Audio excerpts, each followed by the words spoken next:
Assalamualaikum guys, bersama Abang Pen di Topeng Emas Legasi. Kepada yang baru terjumpa channel Abang Pen minta tolong korang klik butang share, like dan subscribe. Topik hari ni klise, harga emas makin naik. Emas nak pupus dah ke? Tapi bagi Abang Pen, walaupun topik ni agak membosankan, Abang Pen akan kupas dan bentangkan kepada korang dengan cara Abang Pen sendiri. Sebab bagi Abang Pen, untuk kita masuk dalam suatu dunia baru, kita kena tahu baik dan buruk, in dan out sesuatu, supaya kita boleh menilai dan membuat keputusan. Ini semua bukan untuk Abang Pen, tapi untuk kita semua. Jom guys.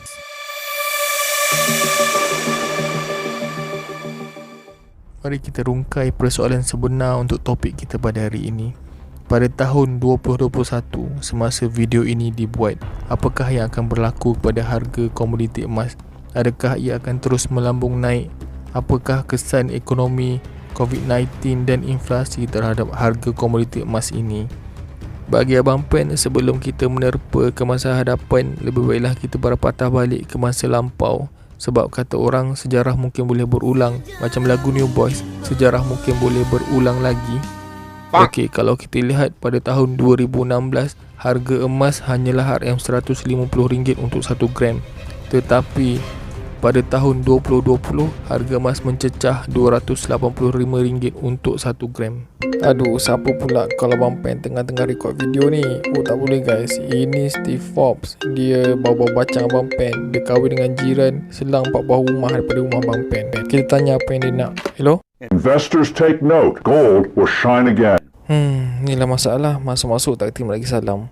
Tapi dia cakap gold akan bersinar kembali. Apa maksud dia? Okey Uncle Steve, cerita. The yellow metal will likely be rising big time next year.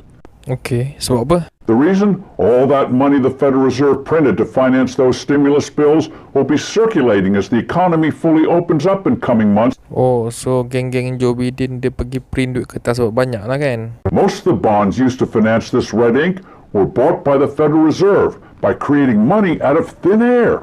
Okey, faham. Lagi?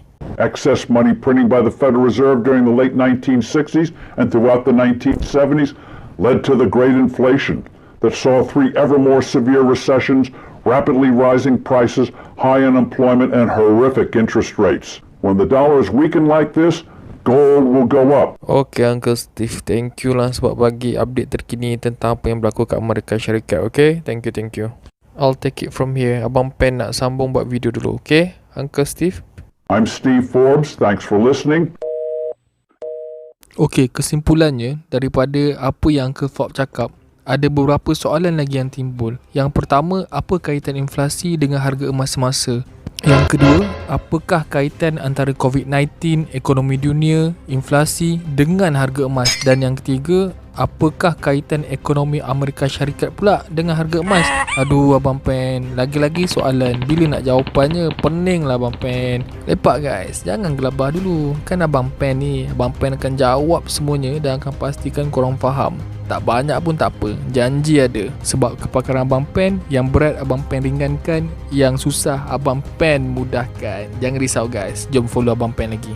Sebelum kita menjawab 3 soalan yang Abang Pen utarakan, Abang Pen kena cerita dulu seberingkas tentang inflasi. Apakah inflasi? Inflasi tu dengan kata mudah adalah kuasa membeli wang kertas kita, yang mana Malaysia ni ringgit lah, semakin kurang. Contoh mudah, dulu dengan 10 sen kita boleh beli sebungkus nasi lemak masa nenek moyang kita dulu. Tapi sekarang dengan 10 sen nak beli sebiji gula-gula pun belum tentu. Kalau nak diikutkan, wang kertas pun berkait rapat dengan konsep supply dan demand, bekalan dan permintaan. Kalau dulu wang kertas ni tak boleh dicetak sesuka hati kerana perlu disandarkan kepada rizab simpanan emas. Pada 15 Ogos 1971, Amerika buat keputusan untuk mencetak duit tanpa bersandarkan kepada mana-mana aset fizikal. Jadi, geng-geng Uncle Sam boleh mencetak duit sesuka hati tanpa melihat berapakah nilai rizab simpanan emas dalam akaun bank Amerika Syarikat pada waktu tu.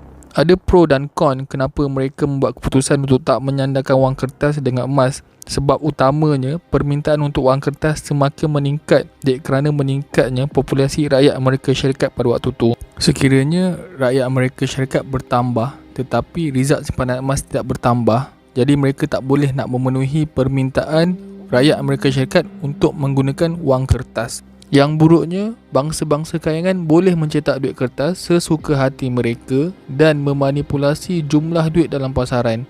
Sebab utama mereka buat macam tu sebab nak kaya pantas meroket.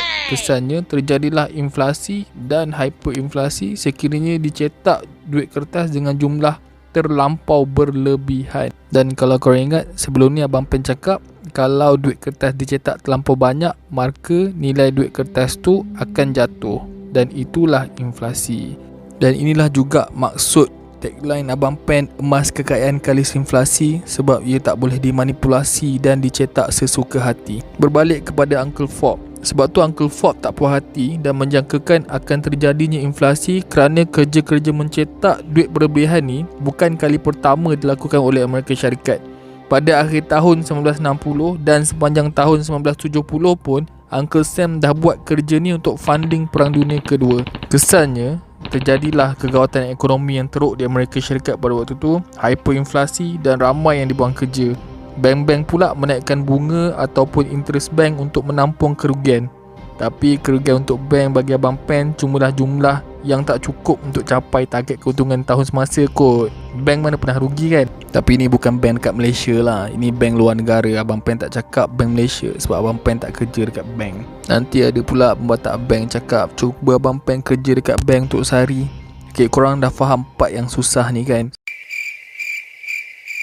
So lepas ni kita akan lebih santai. Abang Pen akan jawab soalan yang Abang Pen utarakan sebelum ni, dan korang akan nampak kaitan semua ni kalau korang stay sampai habis. Disclaimer, Abang Pen ni bukan pakar ekonomi, jago sukan ataupun jutawan. Ini semua berdasarkan bacaan dan pemahaman Abang Pen sendiri. Kalau salah, mohon betulkan Abang Pen dekat ruangan komen. Berbalik kepada COVID-19, pandemik COVID ini memberi impak yang teruk kerana kos untuk menangani pandemik menelan bilion dolar. Jadi Uncle Sam suka sangat buat shortcut. Bila nak menangani pandemik, pendekatan Amerika macam biasalah, mencetak lebih banyak lagi dolar. Maka akan terjadilah inflasi dan kegawatan ekonomi sebab lebihan duit kertas yang dicetak masuk dalam pasaran. Masa untuk Abang Pen memberi jawapan apabila berlakunya sesuatu yang boleh mengganggu kestabilan, kesihatan ataupun keamanan dunia. Ianya akan menyebabkan kegawatan ekonomi. Seperti contoh pada tahun 1960 sehingga 1970 berlakunya Perang Dunia Kedua. Dan pada akhir tahun 2019 sehinggalah tahun 2021, pandemik COVID masih bersama dengan kita.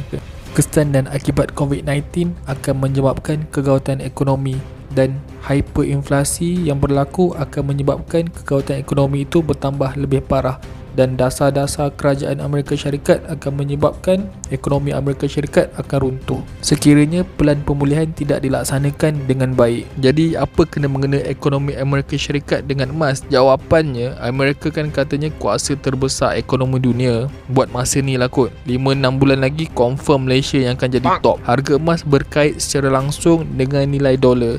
Kalau dalam saham ataupun forex, ada pair yang dipanggil XAU/USD, komoditi emas versus US dollar. Kalau dolar turun disebabkan inflasi, harga emas akan naik, dan sebaliknya. Kalau nilai US dollar naik, maka harga emas pula yang akan turun. Amerika Syarikat katanya kuasa terbesar ekonomi dunia.